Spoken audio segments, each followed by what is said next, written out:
كتاب الله أحيانا وبالتوحيد أوصانا ففي قرآننا نور يضيء ظلام دنيانا. الحمد لله رب العالمين، والصلاة والسلام على نبينا محمد وعلى آله وأصحابه ومن تبعهم بإحسان إلى يوم الدين. وعشر كيس الدحية طبناد برنامج كيني بربارنتا أوبدكا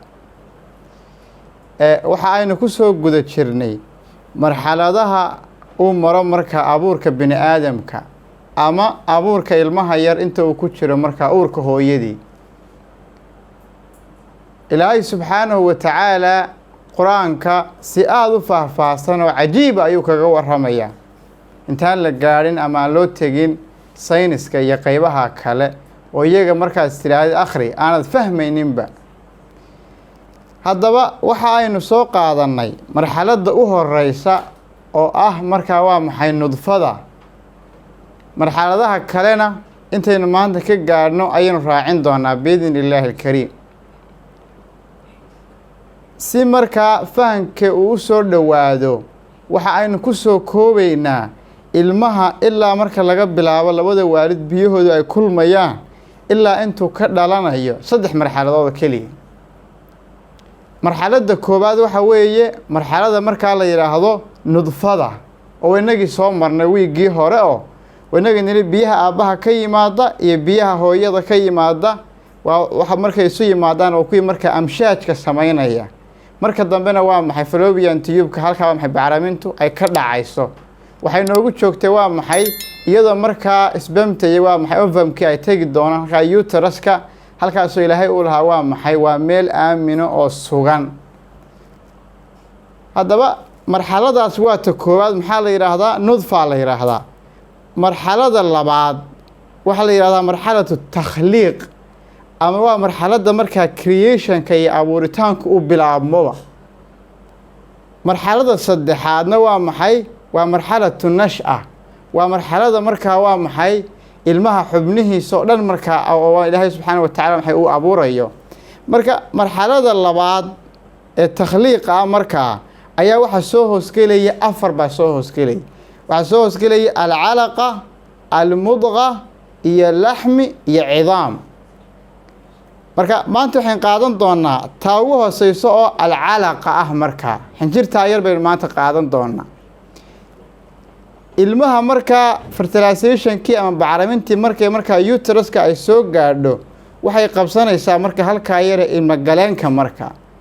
waxa ay sameynaysaa waxa loo yaqaano marka implantation. implantationku waa maxay waa marxaladan loo yaqaano calaqada. marka ilaahay subxaanahu wa tacaala marxaladaasi waxay ka bilaabmaysaa wiigga 3aad ilaa markaa laga gaadhayo wiigga 8aad. marka marxalada calaqa iyo mudqa iyo cidaamka oo markaa waa maxay lafihii iyo waa maxay iyo markaa hilibka 4taasiba waxay ku hoos jiraan wiigga 3aad ilaa wiigga 8aad. waana 4ta ugu muhiimsanba. waa 4ta abuuritaanka ilmuhu waa maxay oo uu socdo markaa waa maxay uu bilaabmayo intaan la gaadhinta u dambayso oo ilaahay qofka inuu xubnihiisii abuuro organiski waxaasoo dhan ilaahay uu abuuro aynu kaga warrami doono markaa barnaamijka dambe. haddaba marxalada la yiraahdo calaqada ilaahay subxaanahu wa tacaala quraanka waxa uu ku sheegay 5 meelood ayuu ilaahay subxaanahu wa tacaala maxay quraanka uu kaga warramay. isagoo ilaahay suuratul mu'minuun ka soo warramaya ayaa waxa uu leeyahay walaqad khalaqna al-insaana min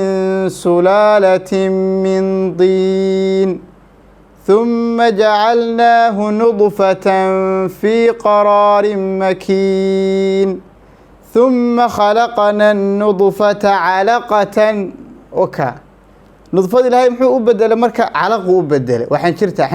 علقة واحد يا بصومالي يعني هو حنشري مركا ديقة وي حنشرتها ديقة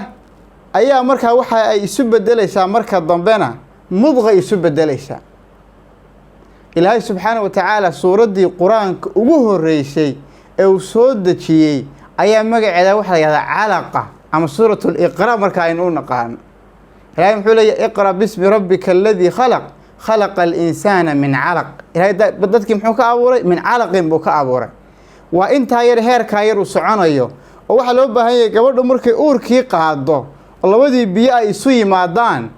yani intaa ay yihiin markaa nudfada haddii xataa maaragtay dee ma ogaan kartoba laakiin marxaladan creationku iyo abuuritaanku uu socdo ugu muhiimsan waa ta loo baahan yahay in markaa is ilaaliyaan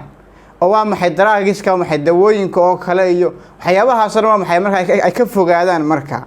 haddii dee markaa waa maxay dawooyinka wixii kasii sarreeyana waxay qofka ku suuxayaan waxyaabaha kalena waa maxay ama khamriga waxyaaba la midkaana uu taa aan usoo dhowaaninba waayo ilmihii halkaas ilaahay ku abuurayaa haddii markaa waxaasi qofku u cabo ama u sameeyo dee waa soo qubanaya markaa uu soo daadanaya yani wax taas waa wax sharcigu markaa u baneeyey maaha haddaba halkaa marka gidaarka yar ay soo gaadho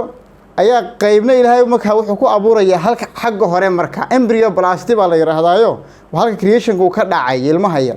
qaybta hoose ee markaa ilmagaleenkana ilaahay markaa wuxuu ugu talagalay inuu ugu abuuro meeshii markaa dee cuntooyinka iyo waxyaabaha ilmuhu qaadan lahaa oo dhan ay markaa usoo mari lahayd calaqadaas marka in yar soo socoto xoogaa muddo ah waxaa ku xigta markaa mudqada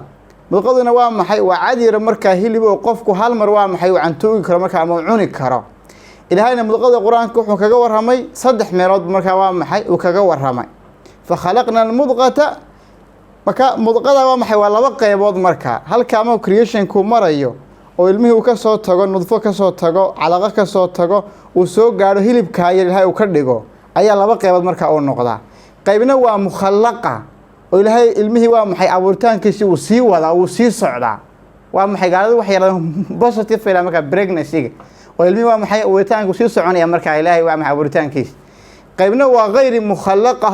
waa negative waa maxay pregnancy waa tan markaa soo dhacaysa markaa oo dhiciska markaa noqonaysa ilaahayna taa waa maxay muxuu ugu talagalay markaa labadaba linubayina lakum ilaahay suu markaa awoodiisa iyo qudrada ilaahay markaa inuu ugu cadeeyo ayaa markay taa la maray marxaladda marka la marayo ayuu midna waa sii soconaya markaa abuuritaankii midna waa maxay dib bay usoo noqonaysaa marka iska soo dhacaysaa marka mudqadina waa maxay waa mukhallaqa iyo غير mukhallaqa marka maxaa ku sii xiga marka hadana فكسو مضغة ثم خلقنا نطفة علقة فخلقنا علقة مضغة فخلقنا المضغة عظاما إلهي هلب كي يراي مضغضها وحمرك أبدل يا محي لفا مرك لفين نقونا يعني مرك فكسونا العظام لحما لفيه إلهي وحسي صار يا مرك ومحي هلب إلهي مرك صار يا إلهي القرآن واحد كمان عجيب كيش حتى الصينس كوح الشيء إلا ممكن هاي أبو ريو إن مركا إسكالة هالك أما قيبته مركا اللفوها أي صهر ريان إذا أنا وابا كايري ومحي فكسونا العظام اللحمة محا صهر مريا مركا اللفيه لفاها مركا إلهي مركا أبو رو كدي محا مركا إلهي وصار يا مركا ديعاتك ومحي إلهي مركا ومحي وضل صار يا مركا فكسونا العظام لحمة مركا عدك ومحي مركا كوري مركا مرحلة الله بعض ومحي وعلقة محا سوهوس كليا مضغة كحكتو يد مركا 2 qaybood مخلقة iyo غير مخلقة maxaa ku sii xigta marka mudqatan fakasawna al'idama lahma marka waxa ku sii xiga waa lafihi iyo hilibkii marka waa makhrada marka takhliiq waxay maraysaa 4 qaybood marka ay marka noqonaysa hadaba ilaahay subhanahu wa ta'ala aayada markuu ka waramayo quraanka ah 4 marxaladood ilaahay wuxuu dhaxaysay xarafka fa wuxuu leeyahay ثم خلقنا النطفة علقة فخلقنا العلقة مضغة فخلقنا المضغة عظاما فكسونا لما حال الصعدة وفاء فهذا وحي فايسا عربية ترتيب يعني إن اسكو حيقانو أنو قاب بدن أولا حينين ومركا إلهي انتابو أبو ريو دي وحي قادنا شواويقا صدحاد إلا ويقا مركا وام حي سديدادو وقت بدن بما هابا سيدو كلا حي ماشا نكو أبور ميان أما مكان كان يتشوغانا وميل مركا يسدو لكن إلهي مركو كورمي النطفة كوباد محو يري ثم أديكسد ثم معنى ذا وامحي يعني وشيء مركا وامحي كلفوق وتأخير وكلفوق ثم خلقنا النطفة علقة فخلقنا العلقة مضغة فخلقنا المضغة عظاما فكسونا العظام لحما وكأفر سوى يسرع يعني هاي وحوى مركا وامحي فأبا لو أديكسد محا كدن بيسا فكسونا ثم أنشأناه خلقا آخر مركا إلهي مركز صور همي مع النضفة وصور شاقي أفرتا وصورها عيدان محالة يري ثم أنشأناه خلقا آخر مركا إلهي وامحي أبورتانك ولما يسترمو إعادك المها وصوكره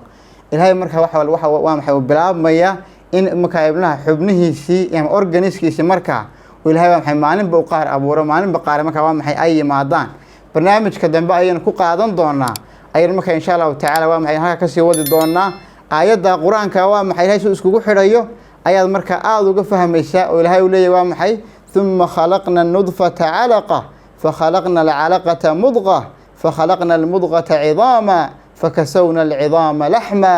ثم أنشأناه خلقا آخر فتبارك الله أحسن الخالقين والله سبحانه وتعالى أعلم وأحكم وإليه مرجع والمآب.